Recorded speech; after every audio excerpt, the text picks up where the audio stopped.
చేసుకుని సెటిల్మెంట్లు చేయడం, ఉన్నతాధికారుల పేర్లు చెబుతూ పైరవీలు కూడా చేయడం, అలా ఒక హై ప్రొఫైల్ లేడీగా మారిపోయింది. ఏకంగా రాష్ట్ర సచివాలయంలోనే కూర్చుని హల్చల్ చేసే స్థాయికి ఎదిగింది.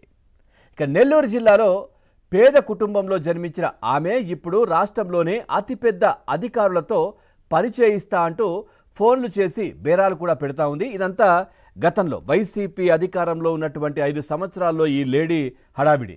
ఇక నెల్లూరు జిల్లాలో ఆ మహిళ పేరు తెలియని రాజకీయ నాయకులు కావచ్చు, పోలీసులు అధికారులు కావచ్చు, క్రిమినల్స్ ముఖ్యంగా వాళ్ళు కూడా లేరంటే పెద్ద అతిశయోక్తి కాదు. తప్పుడు పనులు వద్దని వారించిన భర్త రోడ్డు ప్రమాదంలో ప్రాణాలు కోల్పోయాడు. ఇక ఆ కేసులో లోతుగా దర్యాప్తు చేసేందుకు ప్రయత్నించినటువంటి పోలీస్ అధికారి బదిలీ అయ్యారు. మరి ఏంటి యాదృచ్ఛికంగా ఎందుకు జరిగింది, ఏం జరిగిందనేది కూడా ఆరా తీస్తున్నారు. గతంలో ఒక ఎస్పీతో కలిసి ఆమె గోవా ట్రిప్ వెళ్ళిందనే మాటలు కూడా వస్తూ ఉన్నాయి. అత్యంత సాధారణ కుటుంబంలో జన్మించిన ఆ మహిళ దశ వైసీపీ ప్రభుత్వంలో దిశతో ఎక్కడికో మారిపోయింది. తెలుసు కదా, దిశ చట్టం తీసుకొచ్చి జగనన్న ఎట్లా హడావిడి చేశారనేది. ఆ చట్టం, ఆ దిశతో ఈ మహిళ దశ మారిపోయింది.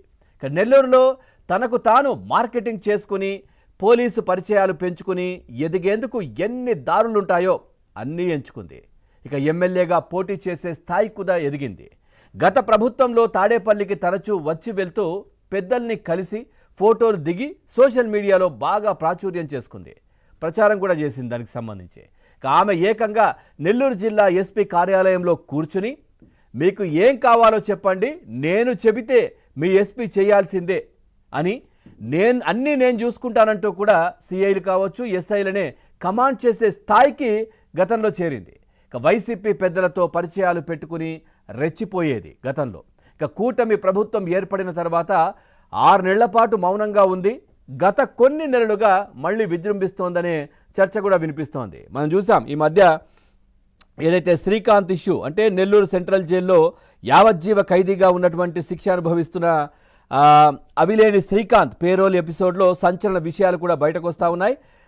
శ్రీకాంత్ తన భర్తేనని, ఆయన పేరోల్ కోసం పడరాని పాటలు పడ్డానని, రెమిషన్ కోసం వైసీపీకి చెందిన అప్పటి మంత్రి కుమారుడికి 11 లక్షలు కూడా ఇచ్చానంటూ కూడా ఈమె మళ్ళీ ఇప్పుడు హడావిడి కూడా చేస్తున్నటువంటి పరిస్థితి.